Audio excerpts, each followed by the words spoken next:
Sebut saja namaku Ardi. Aku mempunyai sebuah kisah seram saat berlibur ke rumah kakak. Rumah kakak ini berada di daerah Dago.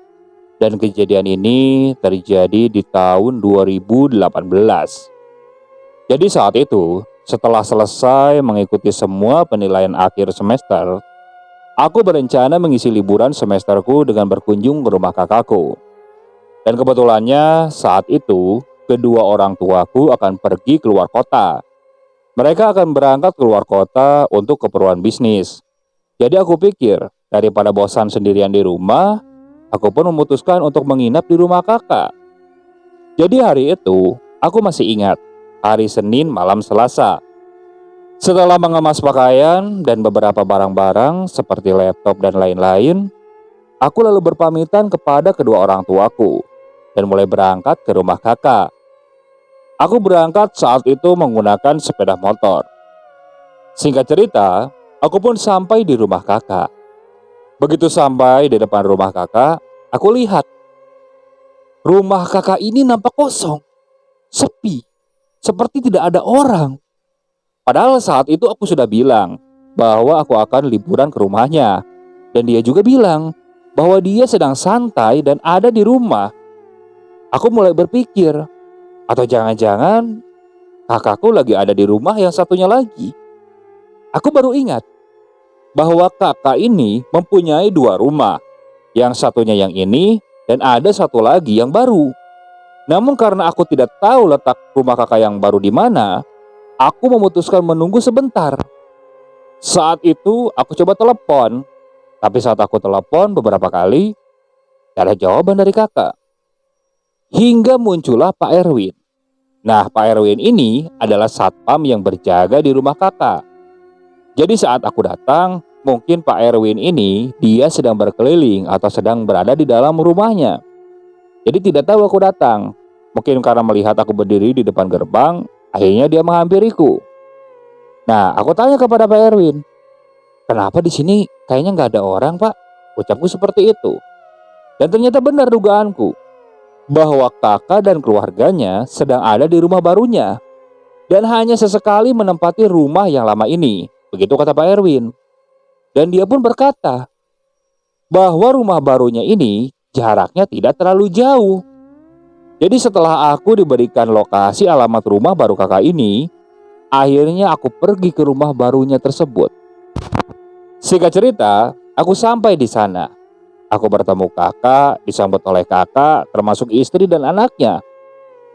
Suasana pun mencair. Kami mengobrol, aku bermain dengan keponakanku. Sampai tak terasa, waktu pun semakin malam. Dan kakakku mempersilakanku untuk beristirahat di kamar yang ada di lantai 3. Kakak menunjuk salah satu kamar yang ada di lantai 3 tersebut. Rumah kakak memang cukup besar, terdiri dari 3 lantai. Desainnya modern, bahkan di dalamnya ada sebuah kolam renang. Dan di kamarku itu, pemandangannya langsung menghadap ke arah kolam renang tersebut dan taman yang ada pohon besarnya. Saking besarnya pohon itu, rantingnya sampai masuk ke balkon kamar. Ya, aku tidak aneh kenapa kakak tidak menebang pohon besar tersebut. Karena aku tahu kakak memang menyukai tanaman. Dulu juga di rumah lamanya banyak pepohonan besar yang sengaja dia beli dari tukang-tukang taman. Aku pun beristirahat sejenak di kamar. Tak berapa lama kakak masuk. Nah di situ kakak kembali mengajak berbincang-bincang, menanyakan kabar ayah, ibu, pokoknya semuanya lah. Hingga setelah itu kakak lalu turun ke bawah. Aku masih memandangi suasana malam di rumah ini. Pemandangannya juga masih cukup asri. Ya meskipun sudah malam dan ada beberapa pohon tidak terlihat, tapi pemandangan Cityland Kota Bandung masih bisa terlihat dari rumah ini. Dan aku yakin, ketika pagi harinya, aku akan mendapatkan pemandangan yang luar biasa. Namun, ketika malam, ternyata suasananya hanya seperti ini. Bahkan semakin lama, aku semakin sadar. Yang awalnya terlihat menyenangkan, lama-kelamaan ketika malam semakin larut, Suasana rumah ini cenderung sepi dan gelap. Entah kenapa, aku tiba-tiba merasa suasananya menjadi mencekam. Sesekali kulihat ke arah balkon dan aku tengok keluar. Dan di luar malah suasananya benar-benar sepi. Tidak terdengar suara apa-apa sama sekali. Aku masih takut saat itu. Aku lalu masuk, aku tutup gorden jendela yang mengarah ke balkon itu. Dan karena sudah semakin malam, aku pun bersiap untuk tidur. Hingga tak berapa lama, aku pun langsung tertidur. Entah pukul berapa, ketika aku tertidur, tiba-tiba samar-samar aku mendengar. Aku mendengar suara seperti suara orang mendengkur. Awalnya aku terus dengarkan. Namun setelah aku dengarkan lebih sesama, loh, suaranya ini berubah. Yang awalnya aku pikir seperti suara dengkuran, kini malah terdengar seperti suara geraman. Jantungku langsung berdebu kencang saat itu. Aku masih terbejam, tapi bulu kuduku tiba-tiba berdiri seketika, dari ujung kaki hingga ujung kepala. Dan aku merasa, kini napasku ini terasa sesak, berat. Pelan-pelan, aku membuka mata. Saat itu, posisiku tidur memang terlentang. Namun kepalaku menghadap ke samping kanan. Nah, ketika aku membuka mata, di situ aku kaget. Karena aku melihat ada sosok makhluk yang tinggi besar, hitam dan bertaring panjang. Badannya hitam semua dan perutnya sangat besar. Badannya ini hitam dan dipenuhi oleh bulu-bulu. Kulihat sosok itu berjalan memutari ranjangku dan berputar-putar di kamar ini. Aku bisa melihat kepalanya sangat tinggi, hampir setinggi langit-langit kamar ini, sangat besar tentunya. Sosok itu berjalan mengelilingi kamar lalu keluar ke arah balkon. Dan setelah itu ia menghilang. Aku langsung terbangun. Kulihat kondisi kamar tak ada apa-apa di sana. Apa mungkin aku mengalami tindihan? Atau istilahnya erup-erup kalau kata orang Sunda. Tapi entahlah. Malam itu aku coba berdoa dan lanjut untuk tidur. Dan hari itu pun berlalu. Besoknya aku coba melupakan kejadian tadi malam sambil terus berpikir positif. Aku ingin menikmati liburan ini dan aku tidak mau ada teror yang tidak jelas seperti itu. Aku coba lupakan dengan bermain bersama keponakanku. Bahkan ketika siang hari, aku coba berendam di kolam sambil bermain dengan keponakanku juga. Sore harinya pun, aku coba bersantai di taman. Di taman, aku sambil ngerokok, melihat pemandangan, menikmati suasana di sana. Ya, kakakku juga memang cenderung orangnya santai. Dia juga tidak ribet kalau aku menginap di sana, termasuk istrinya juga. Istrinya ini terbilang sangat baik. Hingga tak terasa, waktu pun semakin malam. Nah, ketika malam, kalau tidak salah pada pukul 9-an, aku mulai merasakan rasa yang sama. Rasa suasana mulai mencekam, merinding, takut. Apalagi kejadian tadi malam kembali terngiang di ingatanku. Aku serasa takut saat itu ingin tidur. Tapi mau bagaimana lagi? Aku mau menceritakan kejadian itu kepada kakak, tapi tidak enak juga. Takutnya malah kakak tidak percaya dan aku malah dimarahi. Malah mungkin nanti keponakanku akan ketakutan. Jadi aku berusaha untuk diam. Kali ini aku coba tidur di dalam selimut. Jadi istilahnya kalau ada makhluk itu kembali, aku tak harus melihat wujudnya. Hingga tak berapa lama kemudian, aku pun terlelap.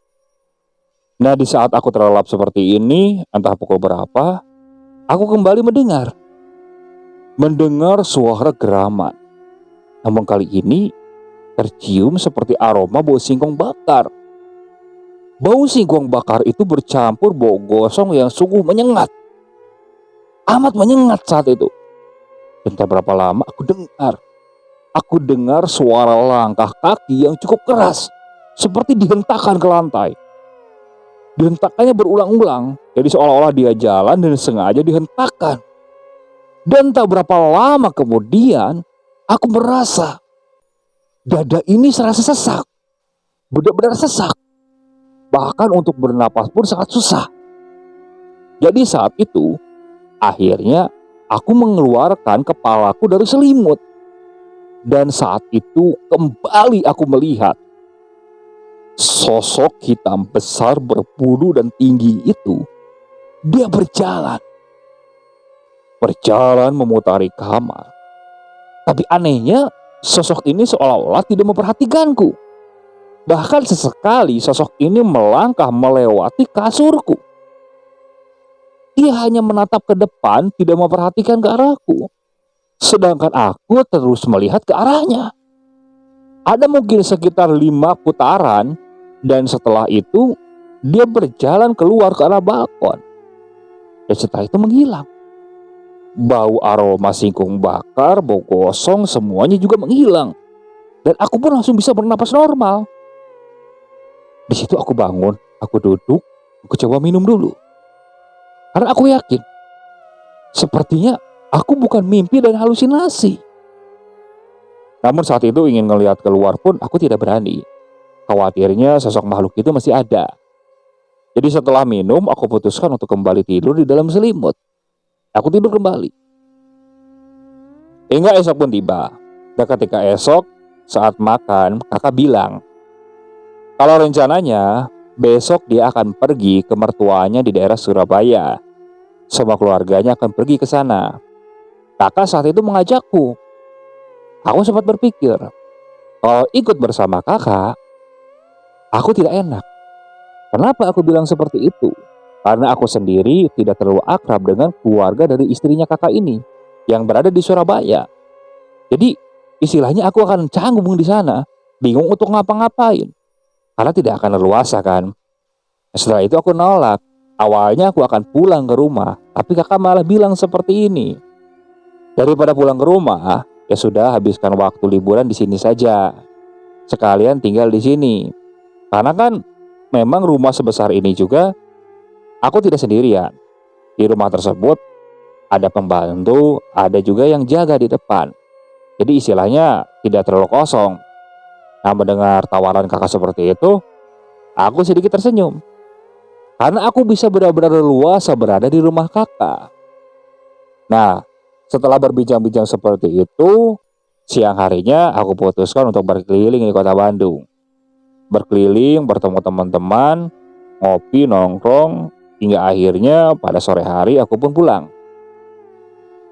Pulang ke rumah, aku coba bermain dengan keponakanku. Tampak kakak saat itu sudah menyiapkan barang-barang. Sekitar pukul 9, aku putuskan untuk beristirahat.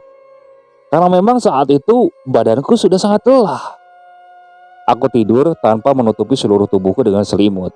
Aku tidur nyamping saat itu. Dan entah pukul berapa, aku kembali mendengar suara geraman. Namun kali ini aku merasakan kasur tempat tidurku ini seperti bergoyang, bergetar. Tapi aku takut. Aku tak berani membuka mata. Karena aku yakin sosok itu pasti muncul kembali. Dan tak berapa lama, aku mulai mencium aroma bau singkong bakar dan bau gosong tersebut. Sungguh menyengat. Bahkan saat itu suara geramannya seakan benar-benar dekat. Rasa sesak itu semakin jelas, tambah berat. Tapi aku tidak berani membuka mata. Benar-benar aku tutup. Aku tutup saat itu. Aku pura-pura tidur saja. Dan tak berapa lama, rasa sesak ini menghilang. Aku yakin sosok itu sepertinya sudah pergi dan keluar dari balkon. Dan mendadak saja saat aku mengintip dan membuka mata, aku lihat tak ada apa-apa. Bergegas aku bersembunyi di balik selimut saat itu. Aku langsung tertidur. Besok paginya, kakak lalu pamit dan akan pergi ke Surabaya. Dia meninggalkanku di rumah. Jadi untuk mengusir kebosanan, aku bermain PlayStation, lalu mencoba studio musik yang ada di lantai 2. Memang di rumah kakak ini, di lantai 2 ada studio musik. Karena kakak memang menyukai musik-musik band saat itu. Dia juga memang mempunyai grup, ya walaupun tidak pernah manggung bahasanya, cukup buat hiburan saja. Ketika aku sedang bermain PS atau berada di studio band, aku merasa bahwa ada sosok yang memperhatikanku. Awalnya aku pikir itu mungkin Biina yang memang pembantu di rumah kakak. Tapi ketika aku cek, ternyata Biina sedang berada di luar. Jadi dia tidak ada di dalam rumah. Tapi sekali aku merasa ketika aku di dalam studio ini, terkesan ada yang mengintip dari kaca yang berada di luar ruangan. Begitu juga ketika aku bermain PS. Tapi aneh, Biina sedang sibuk di luar. Jadi saat itu aku putuskan untuk mencari udara segar saja. Aku ingin nongkrong di warung kopi bersama teman-temanku. Aku coba ngabari teman-temanku dan lalu berangkat ke sana. Setelah bertemu dengan teman-teman, nah di situ aku ngobrol, berbincang-bincang dan lain sebagainya. Bahkan aku coba mengajak teman-temanku ini untuk menginap di rumah kakak, sekedar untuk menemani.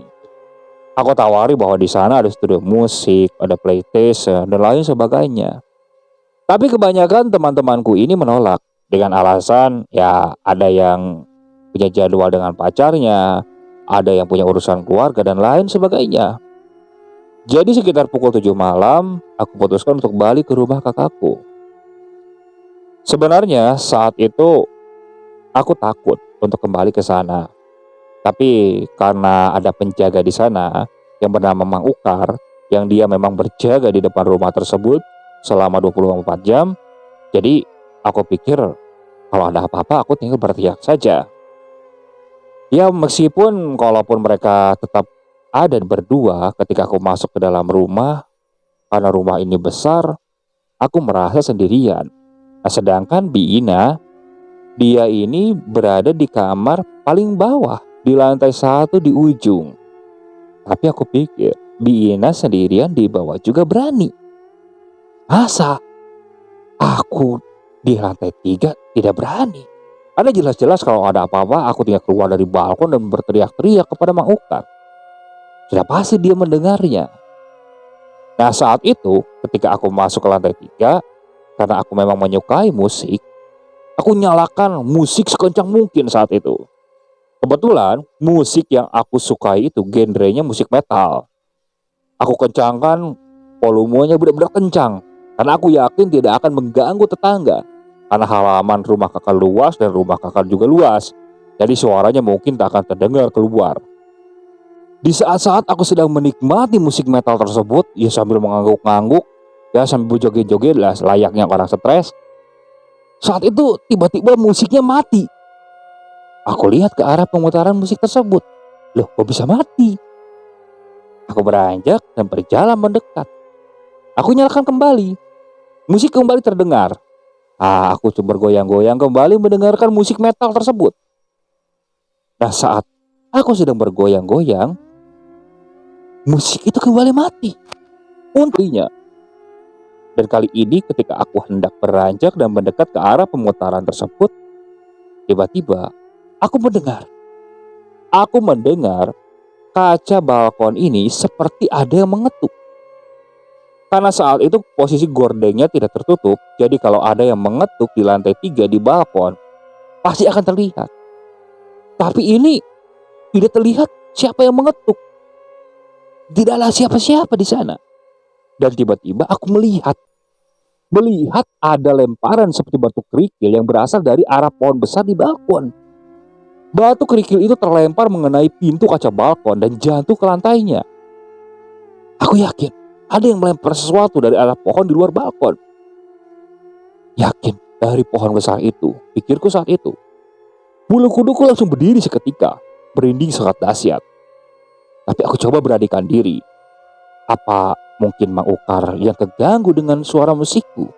Dia tidak suka dan berusaha menakut-nakutiku. Jadi saat itu aku putuskan untuk keluar ke arah balkon. Aku berjalan dan kubuka pintu balkon. Sampai di luar, karena aku pikir saat itu Mang Ukar, aku berteriak. "Hei, siapa itu? Jangan jahil. Kalau berani sini, tunjukin wujudmu." Ucapku seperti itu. Ya walaupun sebenarnya saat aku berkata menantang seperti itu, jantungku berdebar sangat hebat. Aku benar-benar ketakutan, tapi sok-sok beranian. Karena aku yakin itu Mang Ukar yang mungkin keganggu dengan suara musikku. Namun saat aku perhatikan sekeliling di sana, tak ada siapa-siapa. Loh, kok sepi gitu? Suaraku itu kencang. Kalau benar aku berteriak-teriak seperti itu, kalau memang benar Mang Ukar, harusnya dia menyaut kan? Ini tidak. Aku mulai merasakan merinding saat itu. Cepat-cepat aku masuk, aku tutup pintu balkon. Nah, saat aku akan menutup gorden, sekelebat aku melihat ada bayangan besar hitam berjalan ke arah kolam. Cepat-cepat aku tutup gorden. Aku lompat ke kasur. Saat itu musik sudah mati. Dan tak berapa lama terdengar suara ketukan di pintu balkon. Tapi kali ini benar-benar menyeramkan. Tidak seperti ketukan, bukan seperti lemparan juga. Seperti gedora, seolah-olah ada sosok yang hendak masuk ke dalam kamar dan memaksa. Aku sangat ketakutan saat itu. Suara gedoraan itu masih terus saja terdengar. Aku hanya terdiam menatap ke arah pintu saat itu. Aku berdoa dengan doa yang aku bisa. Sedangkan badanku ini gemetar ketakutan. Hingga tak berapa lama terdengar suara geraman yang sangat menyeramkan. Dan saat itu badanku langsung mematung. Tidak bisa bergerak sama sekali. Aku terus saja berdoa dengan doa yang aku bisa. Hingga pandanganku ini teralihkan ke salah satu sisi kamar. Dan di sana kulihat ada kepulan asap yang semakin lama semakin tebal.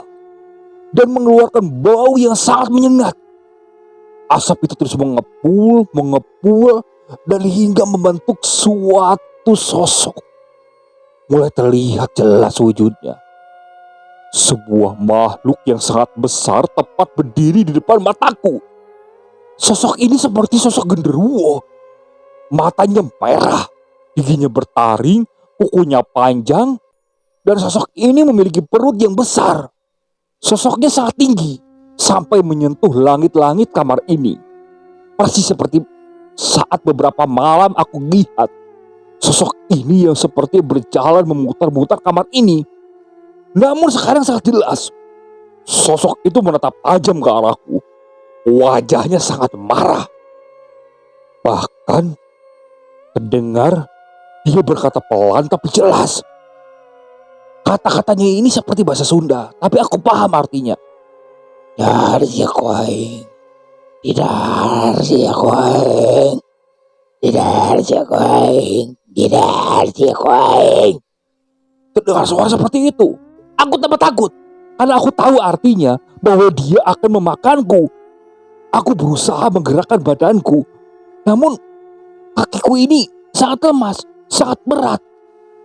Hingga akhirnya aku menggulingkan badan dari kasur, berusaha merangkak ke arah pintu. Dan saat aku sedang merangkak, tiba-tiba badanku ini sangat berat. Sangat berat. Dan ketika aku menoleh, bisa kalian bayangkan, sosok yang sangat besar dan sangat menyeramkan itu menginjakkan kakinya di belakang tubuhku. Badanku benar-benar tidak bisa bergerak sama sekali, sangat berat. Sedangkan sosok itu lalu hendak berjongkok dan mendekatkan kepalanya kepadaku, sambil terus berkata seperti itu. Tidak.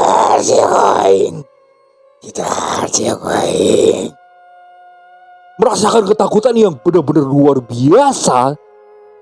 Aku saat itu langsung tak sadarkan diri. Aku benar-benar tidak sadar. Dan ketika sadar, aku sudah bersama Mang Ukar dan beberapa orang lain. Ya salah satunya Bina.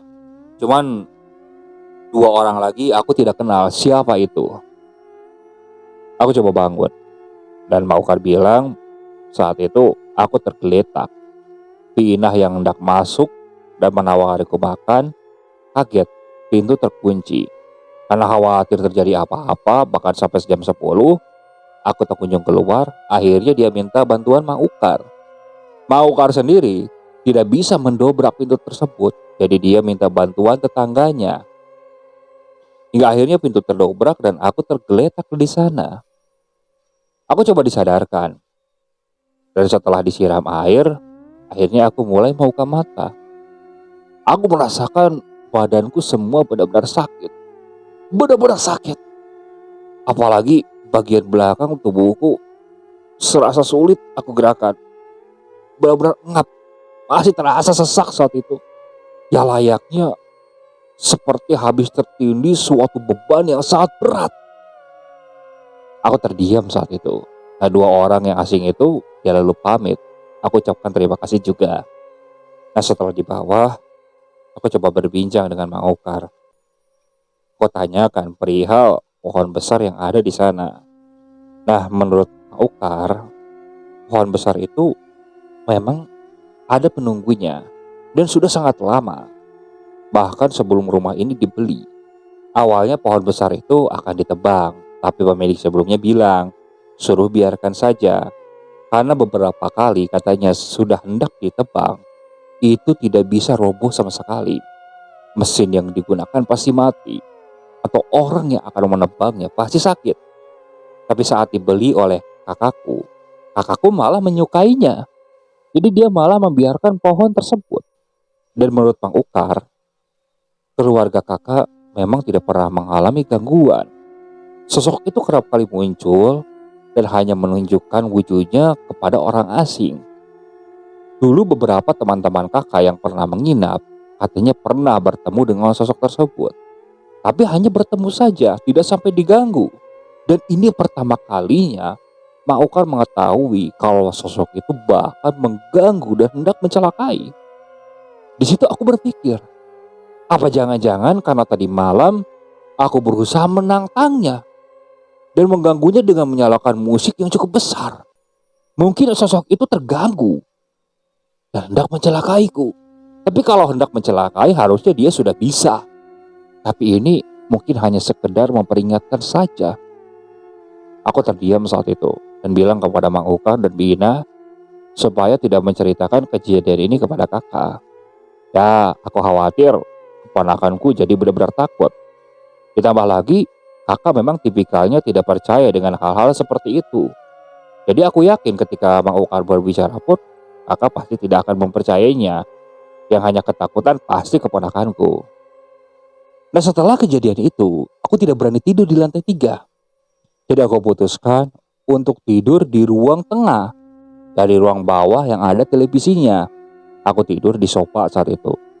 Malamnya memang tidak ada gangguan sama sekali. Aku juga tidak merasakan suasana mencekam atau seperti apa. Karena mungkin aku pikir gangguan tersebut hanya berada di lantai 3 saja. Tapi ketika di lantai 1, gangguan itu mungkin tidak muncul. Namun dugaanku salah. Ketika pukul 2, ya saat itu aku memang sempat melihat jam. Aku sempat terbangun dan hendak ke air. Nah, sepulang dari kamar mandi, aku berjalan kembali ke sofa.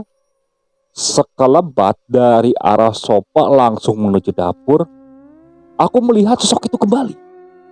Tapi kali ini dia hanya berjalan saja, tidak menoleh ke arahku, tidak memperhatikanku. Jadi hanya sekelebat. Saat itu aku langsung merinding.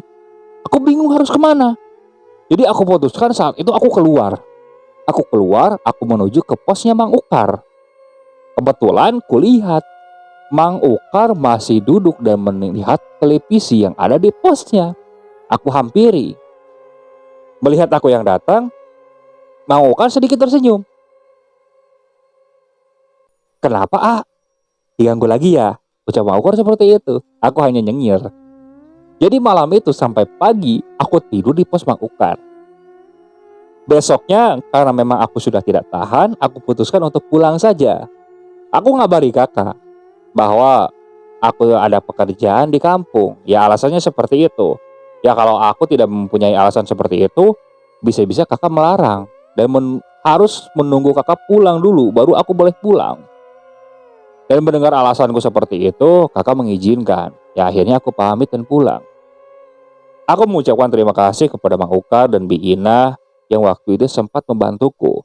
Dan aku juga berpesan supaya Bang Oka dan Bi Ina jangan menceritakan kejadian yang aku alami kepada kakakku. Supaya kakakku ini tidak merasa terganggu dan istilahnya tetap betah di rumah tersebut. Ya apalagi keponakanku yang masih kecil. Jangan sampai dia benar-benar ketakutan. Karena aku yakin sosok itu mungkin tidak akan mengganggu kalau tidak diganggu duluan. Jadi pengalaman itu menjadi pelajaran berharga buatku. Dimanapun kita berada, kita harus menghargai bahwa makhluk itu ada. Karena mereka tidak akan mengganggu kalau sengaja tidak kita ganggu, apalagi tidak kita tantang. Dan mereka akan mengganggu kalau merasa tertantang dan diganggu oleh kita. Oke, sekian untuk cerita kali ini. Saya mohon maaf apabila masih banyak kekurangan dalam pembawaan ceritanya. Saya ucapkan terima kasih kepada para penonton yang benar-benar setia mengikuti cerita dari channel Keramat Horor ini. Tak lupa juga kepada narasumber yang sudah membagikan kisahnya. Semoga kalian selalu diberikan kesehatan, dilancarkan rezekinya, dan dijauhkan dari musibah. Terus ikuti cerita yang dibawakan oleh channel Keramat Horor ini. Assalamualaikum warahmatullahi wabarakatuh.